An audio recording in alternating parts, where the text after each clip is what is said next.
Selamat siang semuanya. Kita ketemu lagi di kuliah material keramik MT 224 ya, dengan bobot 3 SKS. Nama saya Firman Sasmita. Saya adalah dosen pengampu mata kuliah ini.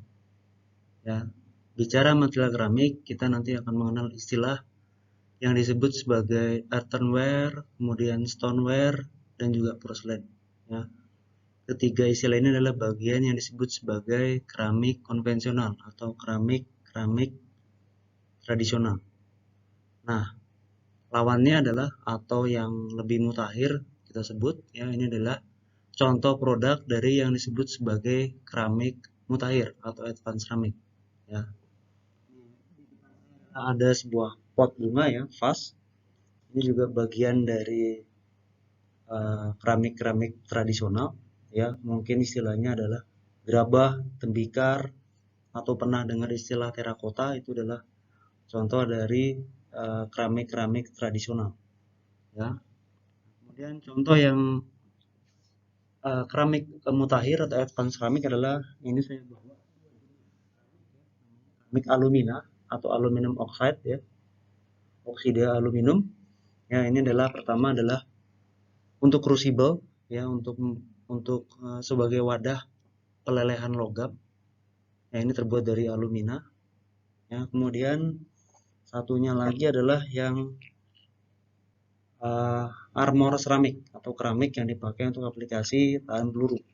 Ya, biasanya ini adalah dipakai atau ditempel di dalam kendaraan tempur ya, biasanya di panzer ataupun di tank ya, di bagian luarnya. Tapi ini tidak berdiri sendiri ya, nanti dia paling lapisan luar adalah lapisan komposit, kemudian ada di belakangnya adalah keramik ya, dalam hal ini keramik alumina ya. Belakangan ini lagi baru baja tahan peluru. Nah, ini adalah salah satu contoh spektrum dari apa yang disebut sebagai keramik ya. Biasanya kita mengenal keramik asosiasinya dengan tegel, lantai, ataupun aktivitas yang kita lakukan di pagi hari ya. Kita sering nongkrong di situ, duduk ataupun jongkok. Nah, tapi sebenarnya keramik tidak hanya di situ ya, spektrumnya lebih luas ya, apalagi teknologi material saat ini berkembang ya. Nah, sekarang kita lanjut ke mengenai aturan kuliah dan pustaka ya. Untuk jadwal mata kuliah material keramik ini ya, jadwal adalah di hari Jumat ya, sesudah sholat Jumat ya, biasanya jam 14 sampai dengan jam 16.30. Itu kalau full tidak ada istirahat ya. Kalau pun ada istirahat katakanlah 15 sampai 30 menit, maka nanti selesai akan jam 5 sore ya, kira-kira gitu. Nah, tempat karena pandemi COVID-19 masih berlangsung ya, dan semoga cepat berlalu ya. Sementara secara sinkron maka saya menggunakan platform Microsoft Teams atau Zoom ataupun Google Meet ya. Ini adalah secara online ya, langsung. Kalau asinkron, kalau kamu ingin melihat rekaman video kuliah, maka kamu bisa mengakses Learning Management System ya, melalui kuliah.itb.ac.id ataupun di edunext.itb.ac.id ya. Ini adalah yang asinkron ya. Jadi ada dua mode pembelajaran, sinkron dan asinkron ya. Sampai saat ini tatap muka belum diperbolehkan ya. Kalaupun sudah, nanti metodenya adalah hybrid ya, sebagian besar secara online, sebagian kecil lagi nanti tatap muka langsung dengan saya. Tapi itu mungkin di tahun berikutnya ya, kalau pandemi sudah mereda. Nah, kemudian untuk mengevaluasi apakah peserta mata kuliah ataupun mahasiswa berhasil atau enggak, maka saya menggunakan 3 jenis metode evaluasi ya. Yang pertama adalah UTS, ujian tengah semester dengan bobot 40%. Kemudian ujian akhir semester ya, ini di akhir semester bobotnya 40%. Nah, yang terakhir adalah kuis, PR maupun tugas ya, dengan bobot 20%. Kuis bisa saya berikan secara mendadak ya, untuk menguji kesiapan dan juga pemahaman peserta mata kuliah di minggu sebelumnya ya. PR biasanya saya beri waktu kira-kira 1 minggu untuk menyelesaikan. Nah, tugas ya Ini tugas biasanya per kelompok, bisa juga per orangan ya. Jadi ketiganya ini adalah nanti dengan kalau di total bobotnya adalah 20%. Ya.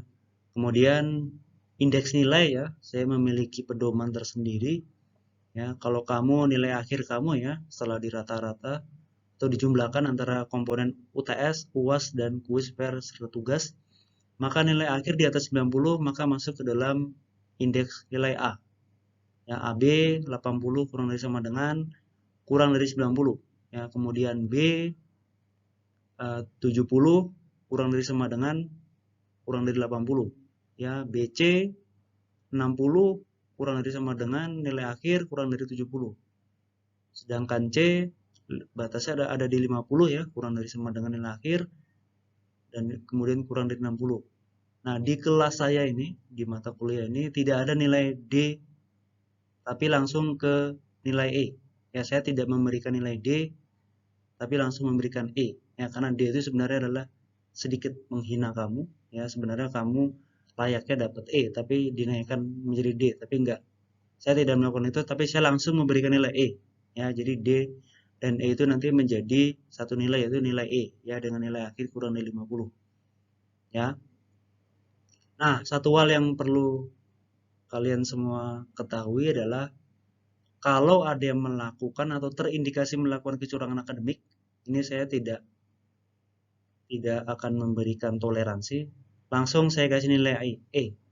Ya, di saat melakukan UTS, UAS ataupun kuis per atau tugas, jika terindikasi melakukan kecurangan akademik, misalkan melakukan nyontek atau hasilnya mirip atau memiliki kemiripan dengan temannya, maka nanti saya panggil, nanti saya lihat, saya bandingkan. Kalau memang terindikasi melakukan kecurangan akademik, maka langsung otomatis saya kasih nilai E.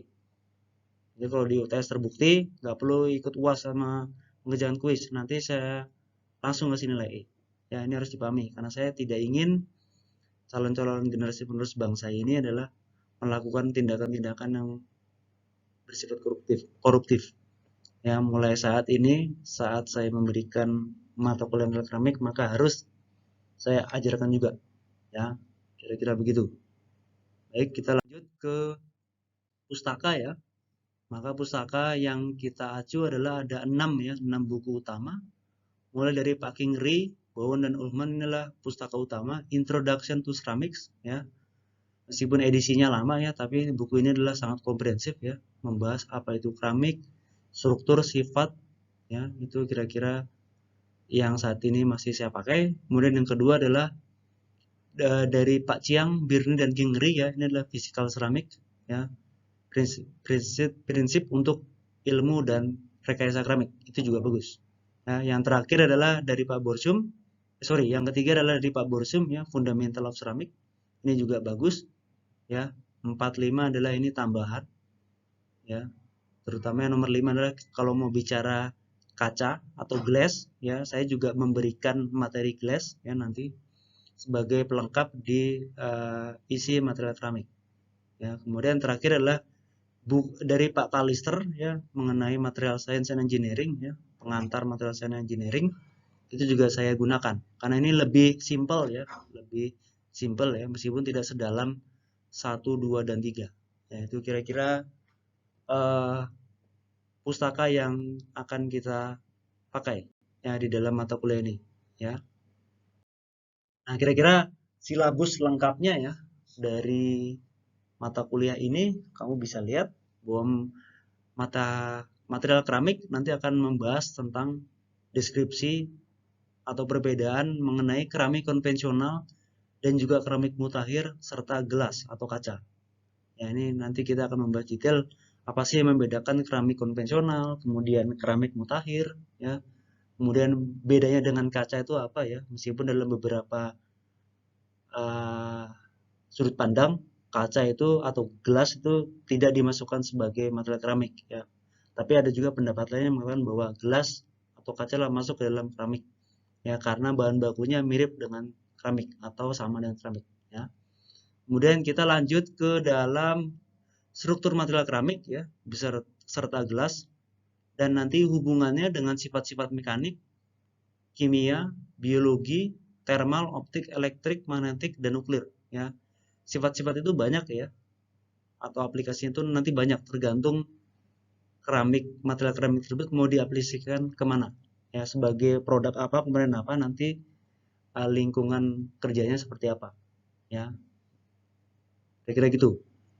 Kemudian setelah memahami struktur keramik, material keramik, kemudian kaitannya dengan sifat-sifat mekanik dan lain sebagainya, maka kita akan mempelajari apa itu cacat atau defect yang terjadi di dalam keramik. Ya, biasanya material secara umum ya, tidak hanya keramik, logam, polimer, komposit itu punya cacat. Nah, kalau di keramik adanya cacat itu menguntungkan atau justru merugikan. Nanti kita lihat. Ya. Kemudian nanti kaitannya dengan ketidakstoikiometrian ya atau near stoikiometri pada keramik, nanti kaitannya dengan mobilitas elektronik dan juga ionik ya. Kamu mungkin pernah dengar baterai lithium atau solid oxide fuel cell ya, itu adalah salah satu rekayasa keramik yang mutakhir ya aplikasinya, karena itu pada intinya adalah merekayasa adanya cacat di dalam material keramik ya.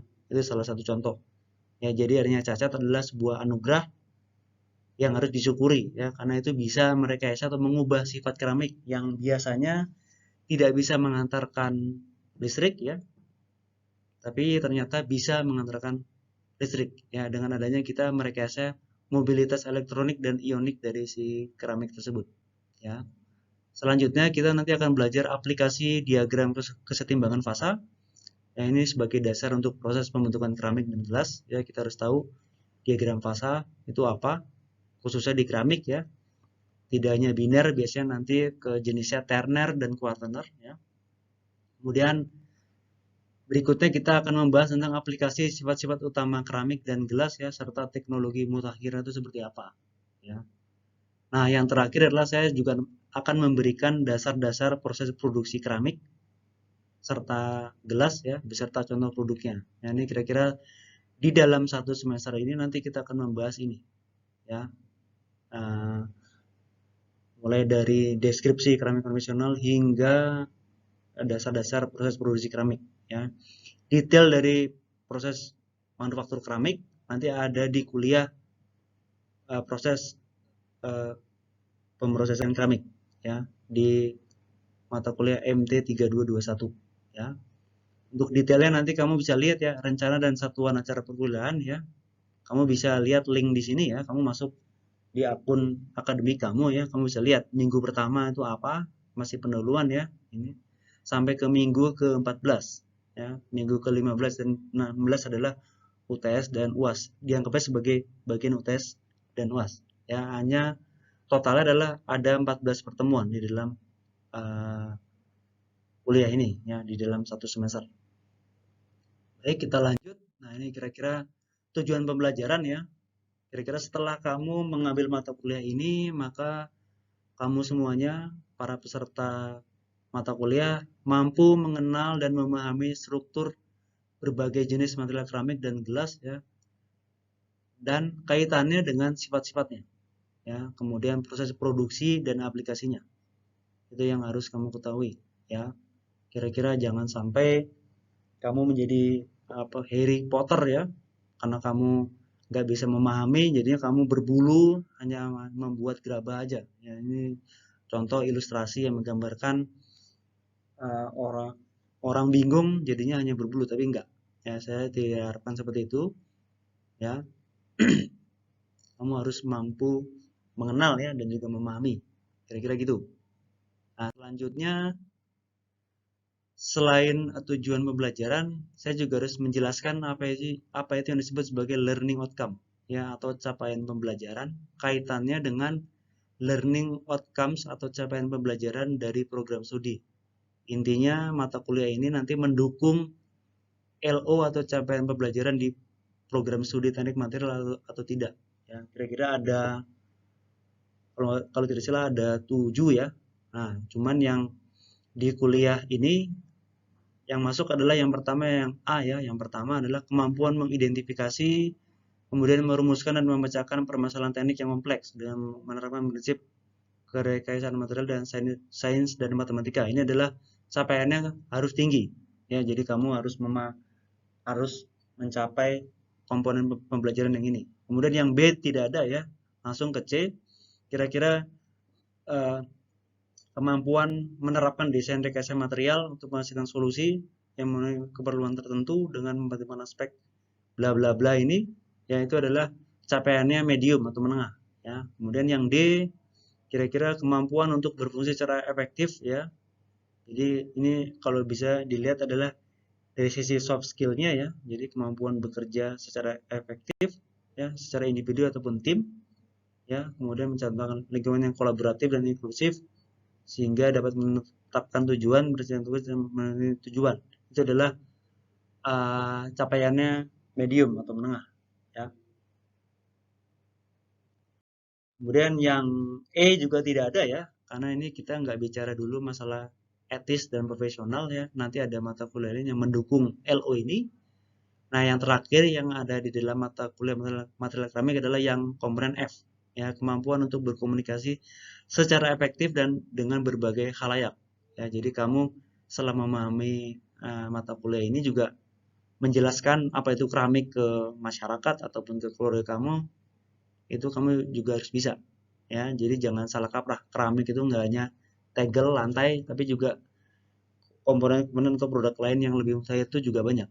Ya, nah ini yang terakhir G itu nggak ada ya. Jadi kira-kira hanya satu, dua, tiga, empat kalau tadi ya, sama yang sebelumnya. Baik, kita lanjut ke etimologi ya dan sejarah. Jadi bicara masalah keramik, alangkah baiknya kita mengenal istilah keramik itu berasal dari apa sih atau dari bahasa apa. Nah, kira-kira istilah keramik adalah berasal dari bahasa Yunani ya. Mungkin kamu pernah mendengar atau baru pertama kali mendengar ya, yaitu istilahnya adalah kramikos ya, yang artinya adalah bahan atau barang yang dibakar. Ya, jadi bahan atau barang yang dibakar adalah terjemahan dari kramikos. Apa artinya? Bahwa sifat dari material tersebut umumnya diperoleh dengan cara memberikan perlakuan panas di temperatur tinggi. Jadi melalui proses pembakaran ataupun firing ya, ataupun sintering ya, istilah teknisnya ya. Kemudian kalau dirunut kembali, kata keramik sendiri itu diturunkan dari bahasa Yunani kramos, yang berarti barang-barang tembikar. Mungkin kamu pernah dengar potter's clay atau pottery ya, terjemahan bahasa Indonesia adalah tembikar, gerabah, itu adalah kira-kira gitu. Tapi kalau kamu mau merunut kembali atau jika dirunut kembali, kata istilah ini atau kata ini adalah berasal dari bahasa Sanskerta yang berarti adalah membakar.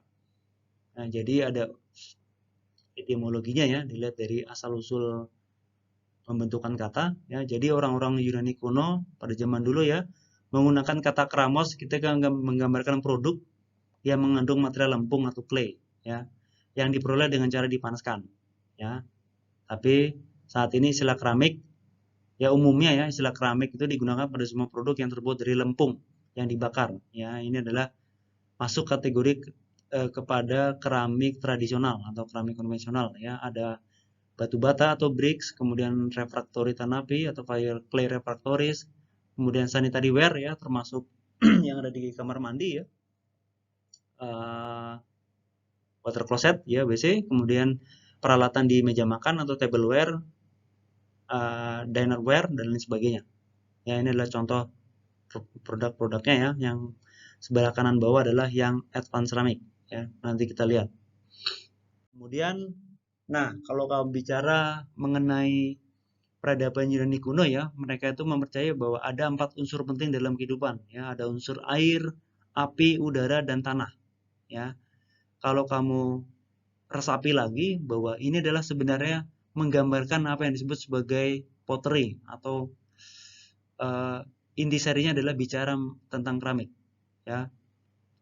Bahan baku tanah ini ya, dalam hal ini clay, dia memerlukan air untuk dibentuk ya, kemudian juga memerlukan udara nanti untuk dikeringkan dulu, kemudian sebelum dibakar ya, kalau pas dibakar nanti memerlukan api ya. Jadi 4 unsur penting dalam kehidupan di orang-orang Yunani adalah sebenarnya menggambarkan apa yang disebut sebagai pottery ataupun yang saat ini kita mengenal sebagai istilah keramik ya. Ini adalah contoh produknya ya. Ini adalah bicara masalah bagaimana orang Yunani kuno tanpa mereka sadari atau mungkin mereka menyadari ya, empat unsur itu adalah menggambarkan apa yang disebut sebagai pottery, gerabah, ya.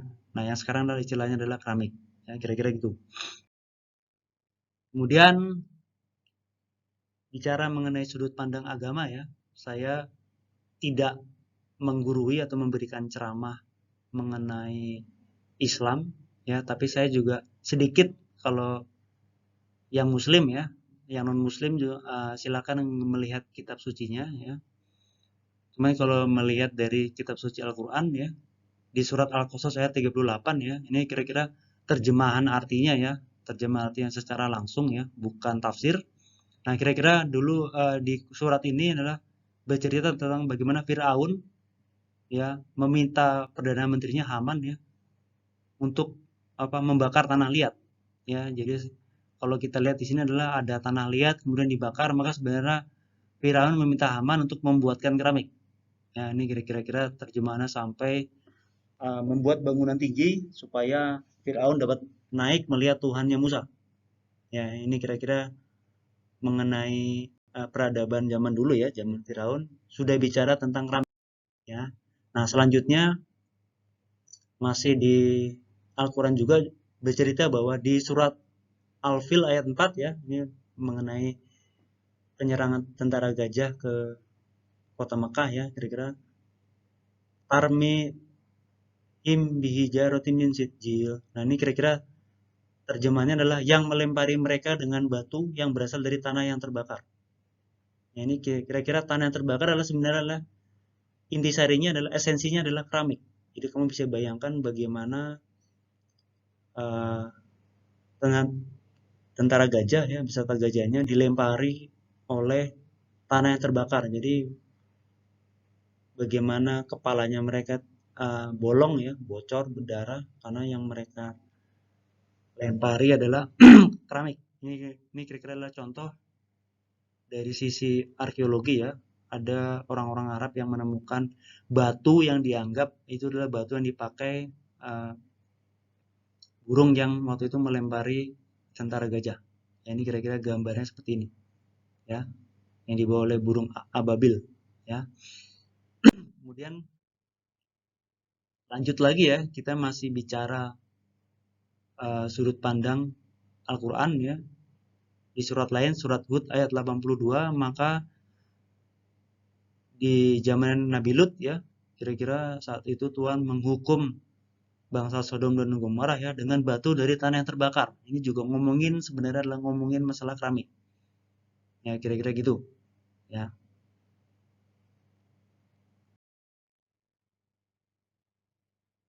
Nah, ini adalah surat lain juga ya.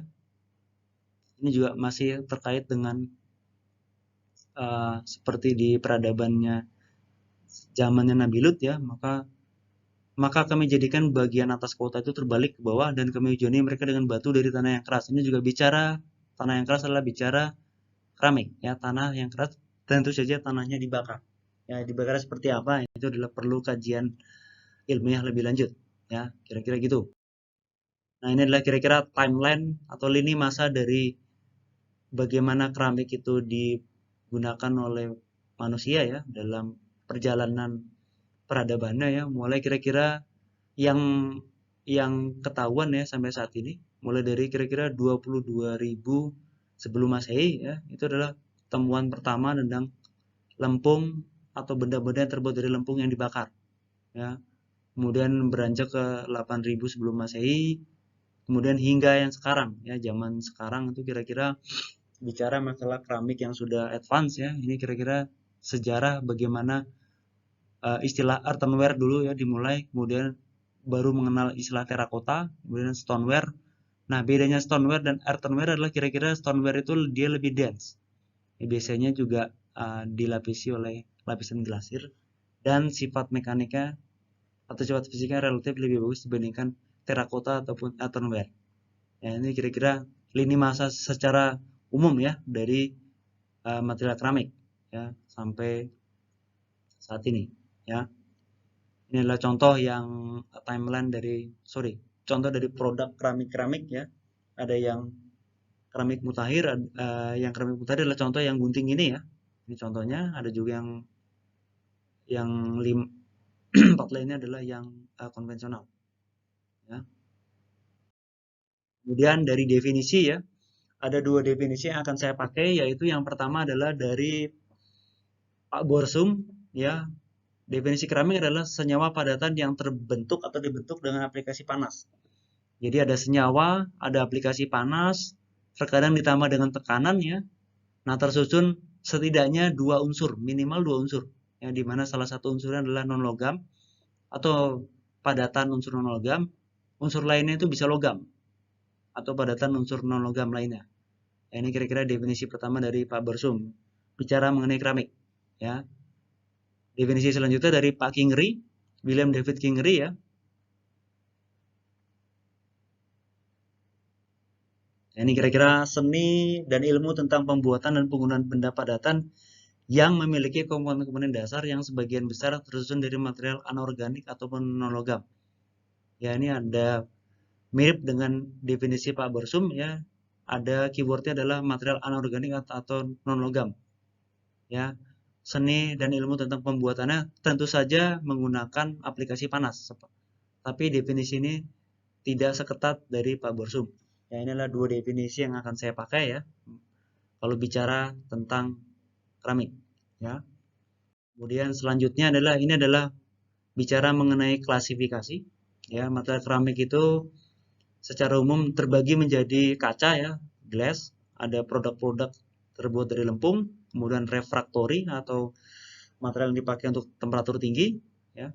Kemudian abrasif yang bersifat abrasif, kemudian semen, karbon. Nah, ini adalah uniknya adalah material karbon adalah masuk ke dalam golongan keramik ya. Beberapa ahli menggolongkan karbon ke dalam keramik karena sifat mekaniknya yang mirip seperti keramik ya, karena karbon itu tidak mirip dengan logam apalagi polimer ya. Yang terakhir adalah uh, advanced keramik ataupun keramik mutakhir ya. Ini adalah kira-kira pembagian atau klasifikasi dari keramik ya.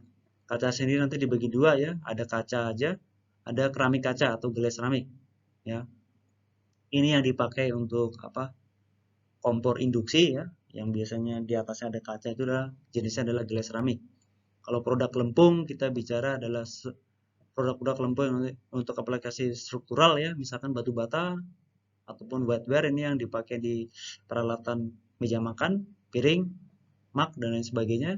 Kalau refraktori bicara untuk aplikasinya di proses peleburan logam ya, atau untuk menahan panas di temperatur tinggi ya. Ada yang jenisnya fire clay, silika, kemudian basah dan juga khusus ya. Nah, karbon ini juga umumnya karbon adalah material yang bersifat politropi ya, karena dia unsur C bisa menjadi intan atau diamond, grafit ataupun fiber ya. Ketiganya adalah sifatnya adalah mirip dengan keramik ya, karena sifat superiornya ya. Terakhir adalah advanced keramik, ini adalah golongan yang terakhir ya, ini berdasarkan fungsinya atau sifatnya dan lain sebagainya ya, kira-kira gitu. Tidak lupa abrasif ya, contohnya adalah material yang dipakai untuk amplas, itu adalah masuk ke golongan keramik ya.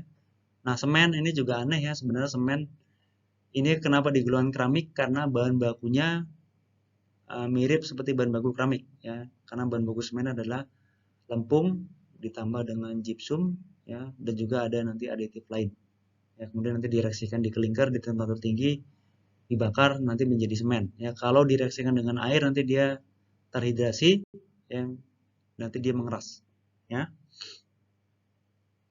Kemudian klasifikasi yang lain ya, kaitannya dengan aplikasi ini sebenarnya banyak ya. Ada, kalau kita melihat klasifikasi berdasarkan fungsi keramik, electrical, magnetic, optical, automotive, mechanical, biomedical hingga domestik atau keperluan rumah tangga, itu banyak. Ya, ini adalah spektrum atau jenis-jenis keramiknya ya. Kita bicara ada barium titanat, strontium titanat, tantalum oxide, sampai ke yang keperluan domestik ada alumina clay, silika atau keramik berbasis silika dan lain sebagainya. Ini juga kalau saya membagi keramik berdasarkan apakah dia terbuat dari oksida ya, yang disebut sebagai alumina yang tadi saya sebutkan di awal ya, Ini yang crucible, ini contoh alumina. Ada juga yang zirconia. Ya, ini biasanya kalau kamu pernah dengar gunting yang terbuat dari keramik, biasanya materialnya nanti zirconia. Ada yang jenisnya karbida ya, carbide. Nanti ada yang tungsten carbide, titanium carbide, dan lain sebagainya. Ada yang golongan nitrida, kemudian silika, kaca, gelas keramik, sampai dengan intan. Itu adalah kalau lihat dari tipe senyawa atau unsur yang digunakan, ya. Kemudian, nah ini juga saya ambil lagi di buku yang lain ya. Kalau dia melihat dari sifat thermal, listrik, magnetik, sampai mekanik ya. Ini juga melihat aplikasi mirip seperti slide sebelumnya. Nah, ini kira-kira lah spektrumnya seperti ini. Jadi kamu bisa bayangkan yang advance ceramic itu biasanya dilihat dari sifatnya ya, dan aplikasinya itu mau kemana. Saya perlunya aplikasinya apa, nanti lihat sifat yang dipersyaratkan itu seperti apa ya, kira-kira gitu. Baik, sebelum kita lanjut ya mengenai detailnya ya, materi selanjutnya kita lanjutkan minggu depan ya, karena kamu semua dari slide awal sampai yang slide akhir tadi, kamu semoga sudah paham ya apa itu keramik ya. Cuman saya akan skip, kira-kira ini kan mirip seperti yang sebelumnya ya. Skip sebenarnya definisi kira-kira perbedaan keramik ya. Nah, ini kira-kira secara umum ya, keramik konvensional atau tradisional itu dibedakan dengan keramik mutakhir ya. Advance atau fine atau modern keramik adalah kira-kira dilihat dari 1, 2, 3, 4, 5 ya, dari sisi bahan baku ya. Keramik-keramik tradisional atau konvensional itu berasal dari mineral yang sedikit dimurnikan ya, kemurniannya tidak terlalu tinggi. Kalau yang keramik mutakhir adalah kemurniannya lebih tinggi ya, kira-kira gitu hubungan bahan baku dengan kemurnian. Kemudian dari sisi sifat, nah keramik-keramik konvensional atau tradisional biasanya sifatnya adalah lebih inferior, sifatnya lebih rendah dibandingkan dengan yang keramik mutakhir, itu adalah sifatnya lebih tinggi. Kita bicara sifat mekanik ya, katakanlah kekuatan tekan, kekuatan bending, keramik mutakhir lebih tinggi. Atau dari sisi densitas, keramik mutakhir itu lebih tinggi dibandingkan yang konvensional. Ya, kemudian variabilitas atau rentang nilai dari sifatnya itu, kalau yang keramik konvensional rentangnya lebih lebar. Ya, kamu bikin batu bata, kamu uji, kira-kira rentang nilainya tuh katakanlah diuji bending ya, atau diuji tekan, rentang nilainya bisa beda jauhnya tuh sangat lebar. Kalau yang di keramik mutakhir itu variabilitasnya lebih sempit, ya kira-kira gitu. Dari sisi pemrosesan, biasanya uh, pemrosesan keramik itu relatif lebih jelimet, ya lebih rumit, karena kita pengennya hasilnya sifatnya lebih tinggi. Ya, pemrosesan di ini relatif lebih sederhana dan parameter material dan parameter pemrosesannya relatif lebih simpel dibandingkan yang di mutakhir. Nah, dari sisi harga nanti mempengaruhi ya. Yang keramik mutakhir kira-kira harganya tentu saja lebih mahal dibandingkan dengan yang harga keramik konvensional. Ya, karena bahan bakunya saja sudah lebih murni ya, yang keramik mutakhir dibandingkan dengan yang konvensional. Dan pemrosesannya lebih rumit, lebih jelimet dibandingkan yang konvensional, sehingga harga jualnya atau harga produknya otomatis jauh lebih tinggi. Kira-kira begitu ya, bicara tentang deskripsi perbedaan dari keramik konvensional dan juga keramik mutakhir ya. Nah, ini kira-kira saya punya video mengenai bagaimana pengaruh material keramik di masyarakat ya. Cuma video ini relatif lama ya, mungkin kamu bisa klik linknya, kemudian kamu nanti lihat ya secara langsung via link ini ya, via YouTube. Silakan. Nah, ini kira-kira, sorry saya skip, sorry.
sorry saya skip ya, kita lanjut. Nah ini sebenarnya ada video menarik ya, kira-kira saya ingin melihat kira-kira video ini menunjukkan jenis keramik apa sih ya, mari kita lihat. But what we do have is we have the raw 9-pound material that we use.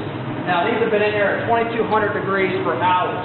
So you'll see they're blazing hot. Now most things if you put in an oven, like if you put a frozen pizza in, it would disintegrate after a couple minutes.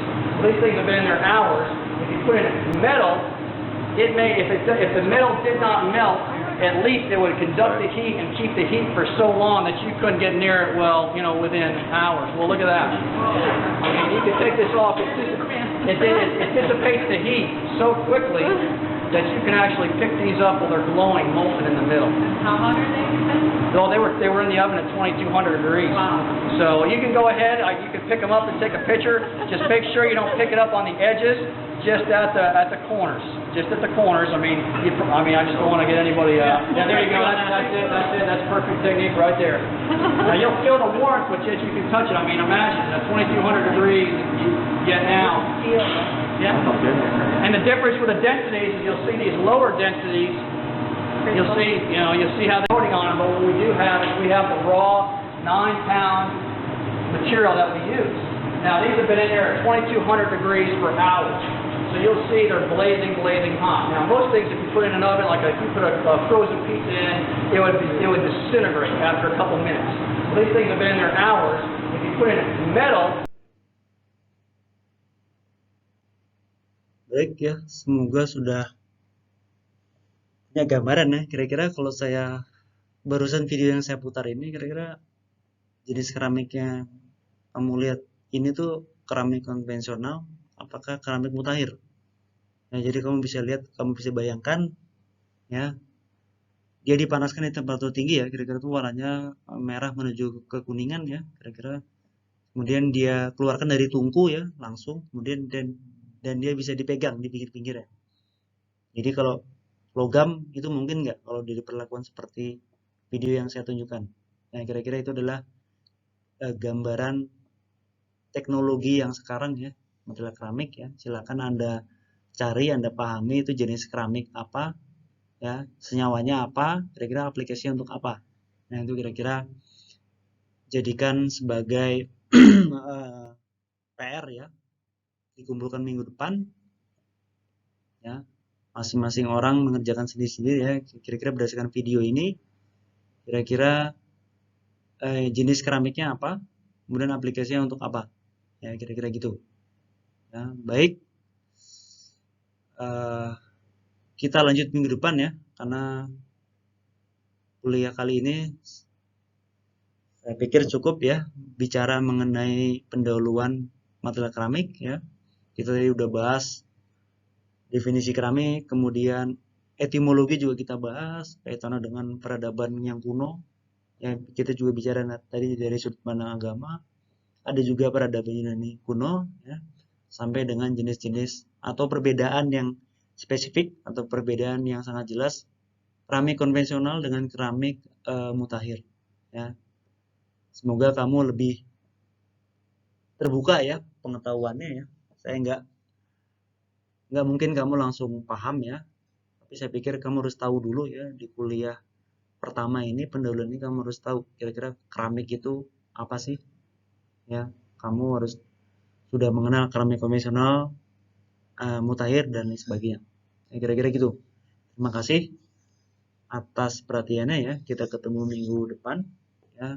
Selamat sore, salam sejahtera untuk semua. Wassalamualaikum warahmatullahi wabarakatuh.